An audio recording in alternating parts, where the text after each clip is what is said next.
बिस्मिल्लाहिर्रहमानिर्रहीम। अस्सलाम वालेकुम नाज़रीन, मैं इमरान खान, आप देख रहे हैं मेरा यूट्यूब चैनल। नाज़रीन इकराम, अल्ताफ़ हुसैन की ये एक वीडियो बहुत चर्चों में है, जिसमें अल्ताफ़ हुसैन साहब ने इस चीज़ का दावा किया है कि अगर इस्टेब्लिशमेंट, ज़ाहिर सी बात है पूरी कौम को पता है और पूरे पाकिस्तान को पता है कि अल्ताफ़ हुसैन पे पाबंदी किन वजूहात की वजह से लगी हुई है और किन लोगों ने लगाई हुई है, किस ताकत की वजह से अल्ताफ़ हुसैन आज अवाम के अंदर नहीं है, कौन वो लोग हैं जिनकी वजह से अल्ताफ़ हुसैन अवाम के अंदर नहीं है। कुछ लोग तो अल्ताफ़ हुसैन के अपने थे जिनको इक़्तिदार की हवस थी और वो इक़्तिदार उनको अल्ताफ़ हुसैन के होते हुए शायद नहीं मिलता, इसलिए उन्होंने अल्ताफ़ हुसैन से दूरी अख्तियार करना मुनासिब समझी और अपना वो जो अख्तियार था, जिस चीज़ में वो बाख्तियार बनना चाहते थे, वो उस तमाम मसाइल में बाख्तियार बने और अल्ताफ़ हुसैन से उन्होंने दूरी अख्तियार की। अब अल्ताफ़ हुसैन साहब का जो नज़रिया है और जो यकीन है अपनी कौम के लिए, उस पे अल्ताफ़ हुसैन साहब ने दो टोक मौक़िफ़ दिया कि अगर मुझे 48 घंटे मिलें और मैं 48 घंटों में पूरा कराची बाहर सड़कों पे लाऊंगा। अल्ताफ़ हुसैन ने ये जो अपना मौक़िफ़ अपनाया है, इसमें क्या सच्चाई है?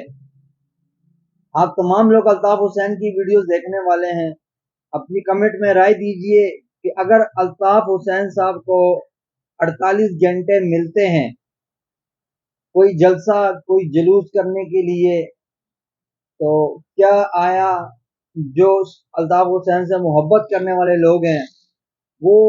निकलेंगे अल्ताफ़ हुसैन की काल पे? अपने राय कमेंट में ज़रूर दें ताकि हम लोगों को पता चले कि अल्ताफ़ हुसैन का जो यकीन है, जो उनका एक अकीदा है कि मेरी कौम अभी भी मेरे साथ है, तो क्या आया ये जो कराची वाले हैं जिनको अल्ताफ़ हुसैन से मोहब्बत है, ज़रा हम भी तो देखें कि ये लोग निकलेंगे? कमेंट में ज़रूर बताइएगा आप निकलेंगे या नहीं निकलेंगे। दूसरी तरफ मुस्तफ़ा कमाल साहब ने जो गैर मशरूत सुप्रीम कोर्ट से माफ़ी मांगी। अब पहले आप तमाम लोगों को पता है मुस्तफ़ा कमाल साहब ने पार्लियामेंट के अंदर भी ये आवाज़ उठाई और बाहर जाके मीडिया के आगे भी ये आवाज़ उठाई सुप्रीम कोर्ट के हवाले से। लेकिन जब इनकी इस तकरीर का नोटिस लिया गया सुप्रीम कोर्ट ऑफ पाकिस्तान की जानिब से, तो मुस्तफ़ा कमाल साहब ने पहले भी गैर मशरूत माफ़ी मांग ली थी, लेकिन सुप्रीम कोर्ट ने वो माफ़ी कबूल नहीं करी और मुस्तफ़ा कमाल साहब और फैसल वावड़ा साहब दोनों को सुप्रीम कोर्ट ने तलब किया। अब इन दोनों के तलब होने के बाद मुस्तफ़ा कमाल साहब ने फिर गैर मशरूत माफ़ी मांगी, जो सुप्रीम कोर्ट ने फिर भी नाकाबिले कबूल की कि उसकी भी कबूलियत किसी सूरत नहीं है। फिर मुस्तफ़ा कमाल साहब दोबारा जो ये केस चला अब इनके ऊपर, मुस्तफ़ा कमाल साहब वापस बाहर आए मीडिया पे, फिर उन्होंने ताकीद करी कि मैंने अब की उनकी प्रेस कॉन्फ्रेंस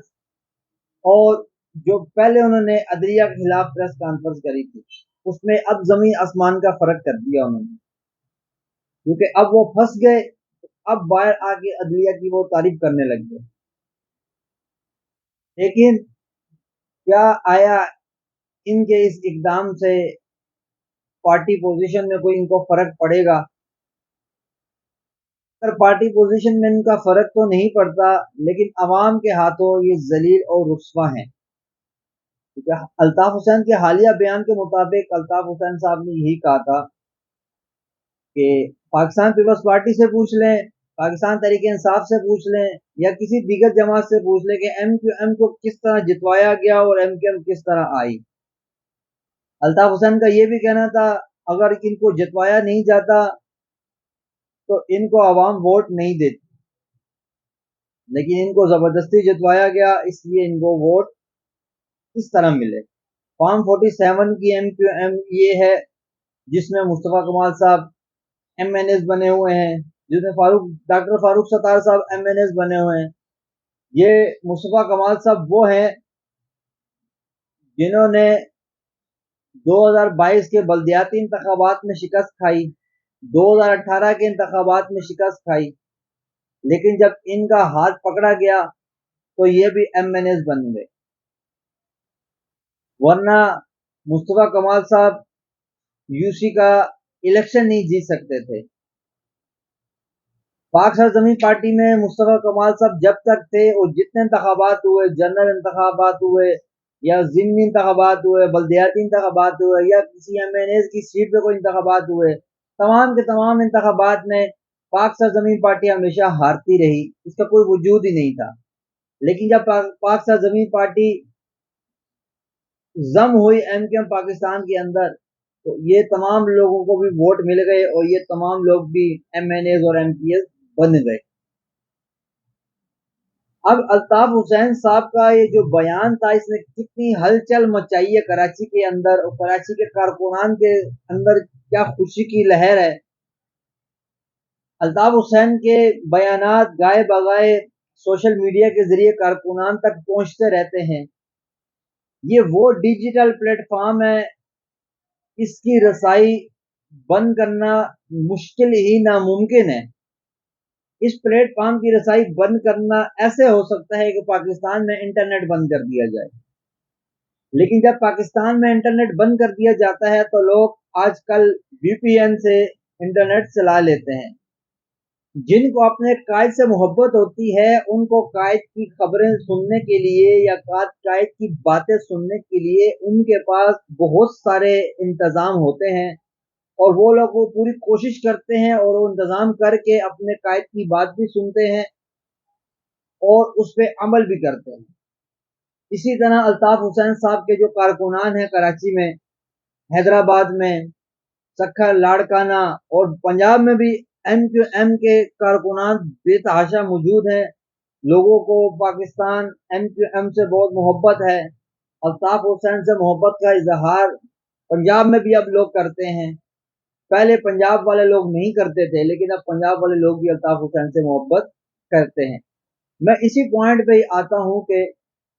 آفاق احمد صاحب جب جب بات کرتے ہیں، اگر وہ لسانی بات کرتے ہیں، صرف مہاجروں کی بات کرتے ہیں، تو یاد رہے اب صرف مہاجروں کی لیڈ کرنے والا پاکستان میں نہ الیکشن میں کامیاب ہو سکتا ہے، نہ اس کی پارٹی گرو کر سکتی ہے۔ اب اگر کسی نے آگے بڑھنا ہے اور اپنی پارٹی آگے بڑھانی ہے، قومی اسمبلی تک جانی ہے، صوبائی اسمبلیوں تک جانی ہے اور کچھ وزارتیں لینی ہے یا قوم کی خدمت، قوم کی نمائندگی اسمبلیوں میں کرنی ہے، تو آپ کو